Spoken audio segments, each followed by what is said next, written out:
फातिमा की रानी माँ, प्रभु यीशु की माँ, आसरा तू ही है माँ।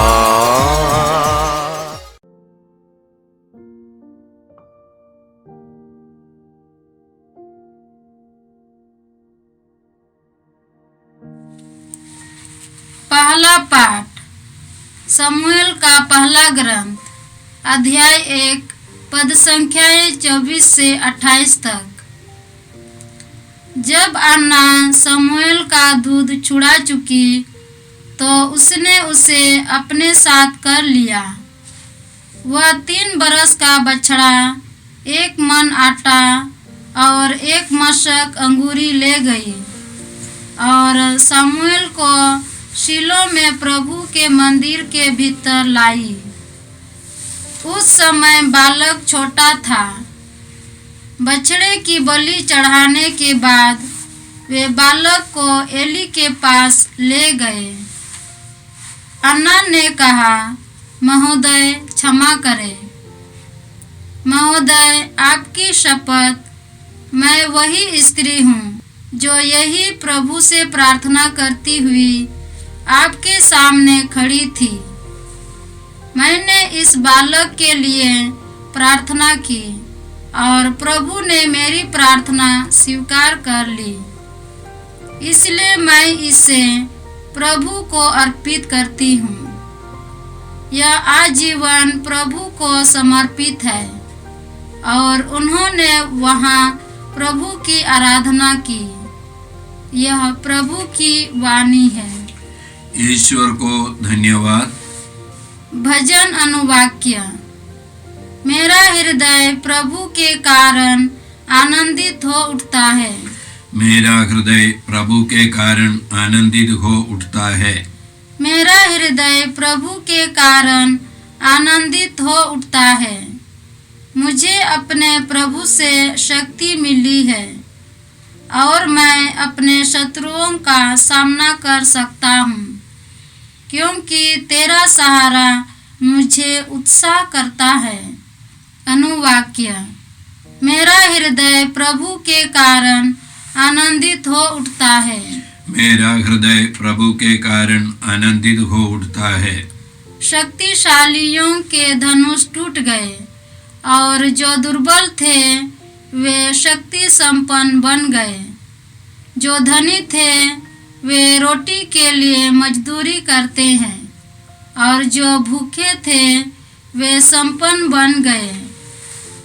जो बांझ थी वह 7 बार प्रसव करती है और जो पुत्रवती थी उसकी गोद खाली है। अनुवाक्य। मेरा हृदय प्रभु के कारण आनंदित हो उठता है। मेरा हृदय प्रभु के कारण आनंदित हो उठता है। प्रभु मरता और जिलाता है। वह मनुष्यों को अधोलोक पहुंचाता और वहां से निकालता है। प्रभु निर्धन और धनी बना देता है। वह मनुष्यों को नीचा दिखाता और उन्हें ऊंचा उठाता है। अनुवाक्य। मेरा हृदय प्रभु के कारण आनंदित हो उठता है। मेरा हृदय प्रभु के कारण आनंदित हो उठता है। वह दीनहीन को धूल में से निकालता है और कूड़े पर बैठे हुए कंगाल को ऊपर उठाकर उसे रईसों की संगति में पहुंचाता और संपन्न के आसन पर बैठा देता है। अनुवाक्य। मेरा हृदय प्रभु के कारण आनंदित हो उठता है। मेरा हृदय प्रभु के कारण आनंदित हो उठता है। जय घोष। हालेलुया। तू सभी राजाओं का राजा और कलीसिया का कोने का पत्थर है। तूने धरती की मिट्टी से मनुष्य को बनाया। आकर उसे बचाने की कृपा कर। हालेलुया। प्रभु आप लोगों के साथ हो और आपकी आत्मा के साथ। संत लूकस के अनुसार प्रभु यीशु ख्रिस्त का पवित्र सुसमाचार। हे प्रभु तेरी महिमा हो।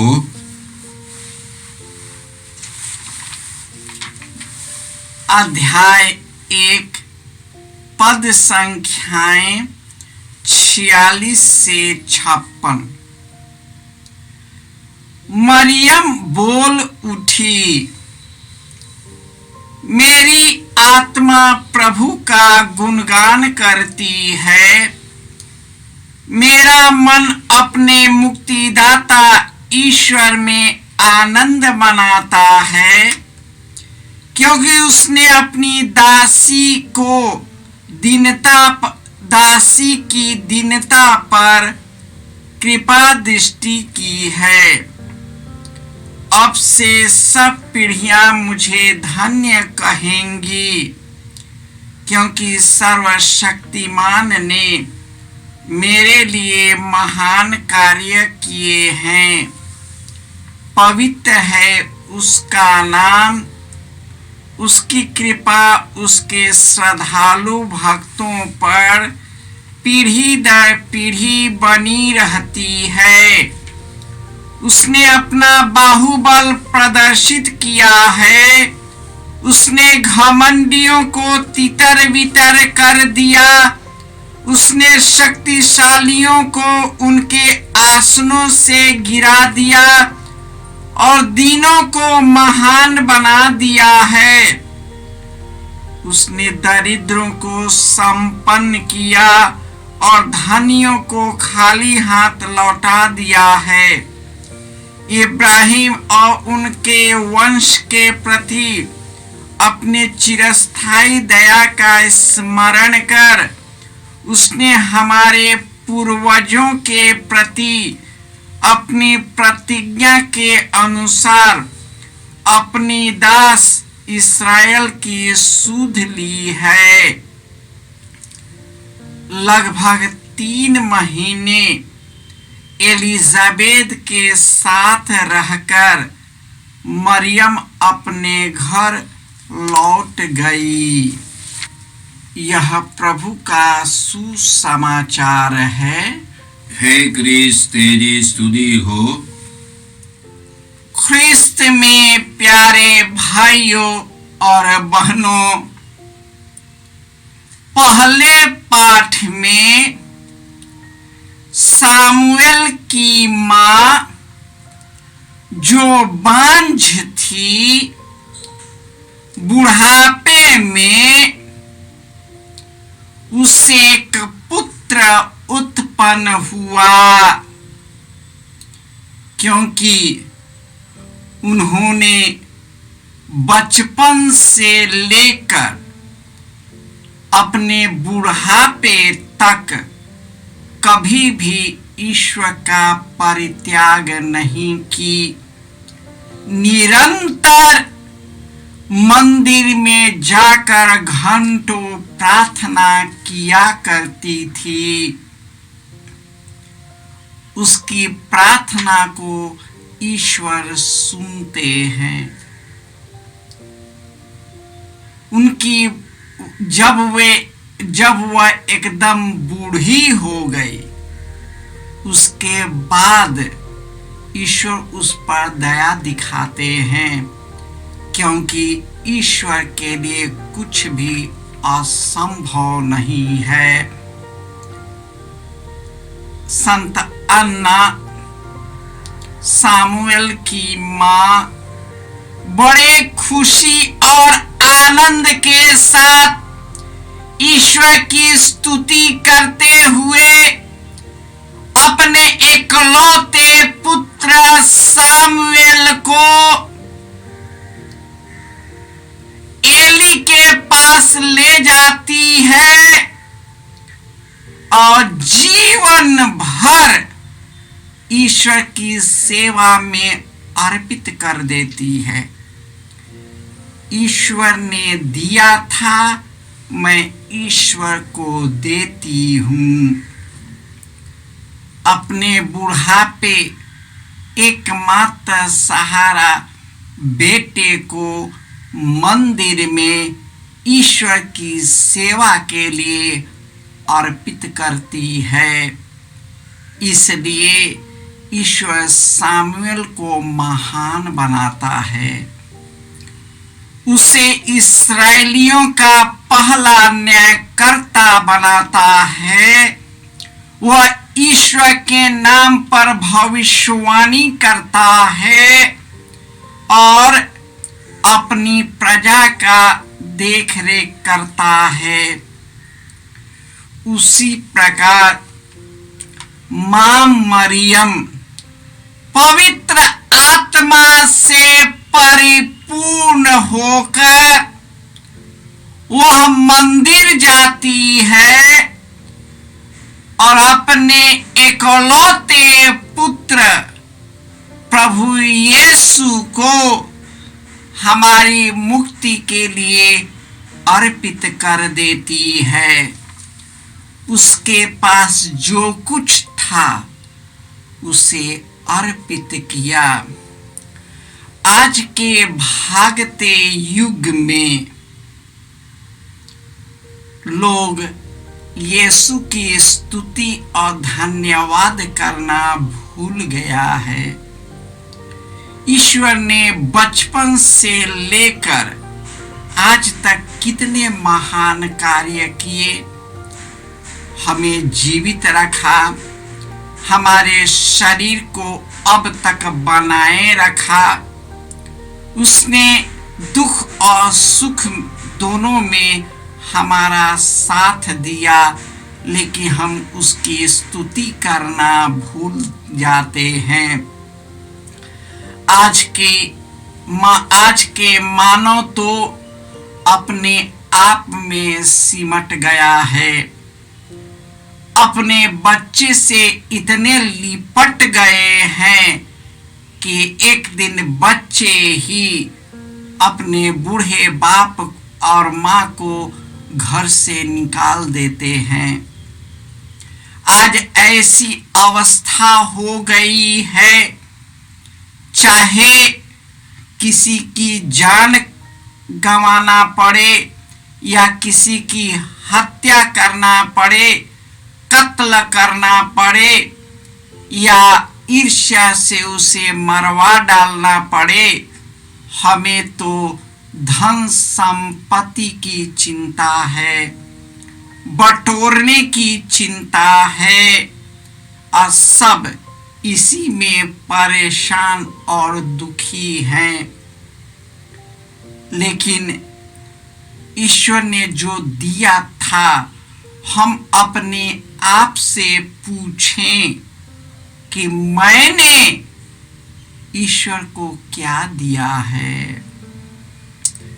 इतना सुंदर जीवन दिया है, इस जीवन को हमने अच्छी तरह जिया है या बेकार जिया है। आपने जो कुछ किया है कैसे किया है?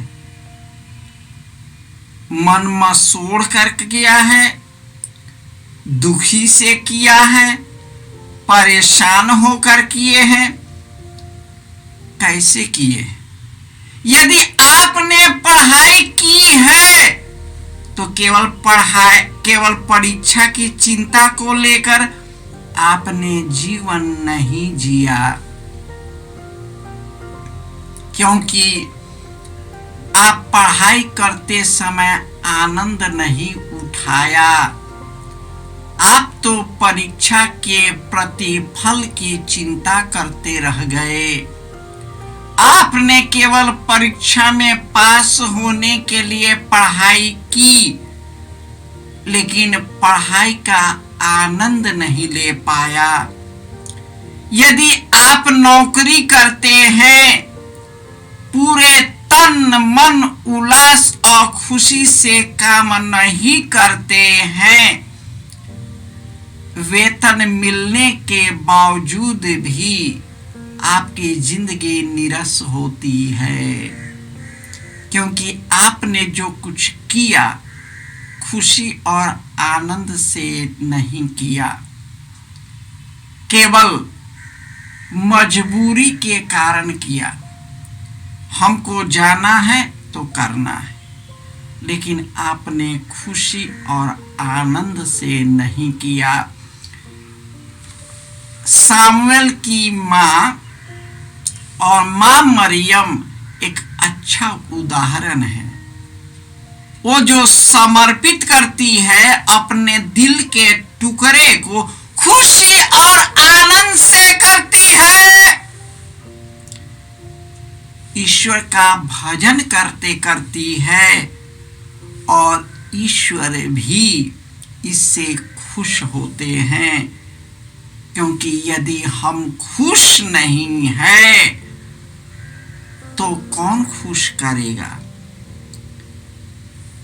आगमन काल में प्रभु यीशु हमारे दिल में आते हैं ताकि हम जो भी करें खुशी और आनंद से करें, धन्यवादी हृदय से करें, दिल की उद्गार और उदारता से करें, ताकि उसके द्वारा ईश्वर हम पर भरपूर आशीष और कृपा प्रदान करे।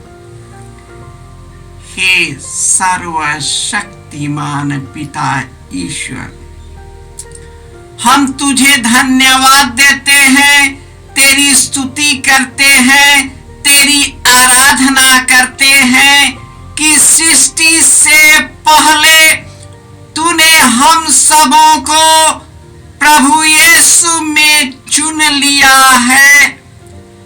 यह भाग्य, हम भाग्यशाली हैं कि यीशु ने हमारे जीवन में प्रवेश कर गया और हमें नया बना दिया। हे प्रभु यीशु, हम पश्चातापी हृदय से तेरे पास आते हैं। हे प्रभु यीशु, हम अपने गुनाहों को स्वीकार करते हैं। प्रभु, तू दया का सागर है, मेरे पापों और अपराधों को क्षमा कर और हमें अनंत जीवन प्रदान करे। हे प्रभु, आज अपने मौसेरे भाई सुमन के जीवन को तेरे हाथों समर्पित करते हैं। तूने उसे जीवन दिया था, लेकिन अनंत जीवन देने के लिए तू अपने पास ले गया।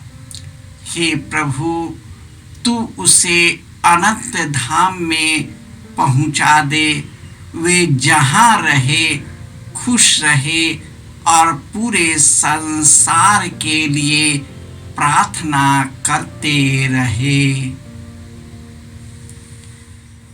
जय यीशु क्रिस्त में प्रिय भाई और बहनों, प्रभु यीशु ने हमें आदेश दिया है संसार के कोने कोने में जाकर सारी सृष्टि को सुसमाचार सुनाओ।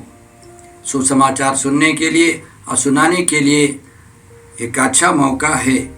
आप कृपया इस चैनल का सब्सक्राइब करें, लाइक करें, शेयर करें, बेल आइकन दबाएं ताकि यहाँ की नई वीडियोस की सूचना आपको मिलती रहेगी। साथ साथ आप दूसरों को भी प्रेरणा दें इसका सब्सक्राइब करने के लिए। याद रखें, कल के मिसा के दैनिक पाठ और उस पर टिप्पणियाँ आज ही दोपहर के बाद हम लोग अपलोड करते हैं। कृपया आज ही उसको सुनकर कल की तैयारी करें। प्रभु यीशु आपको और आपके परिवार को 100 गुनी आशीष देंगे। जय यीशु।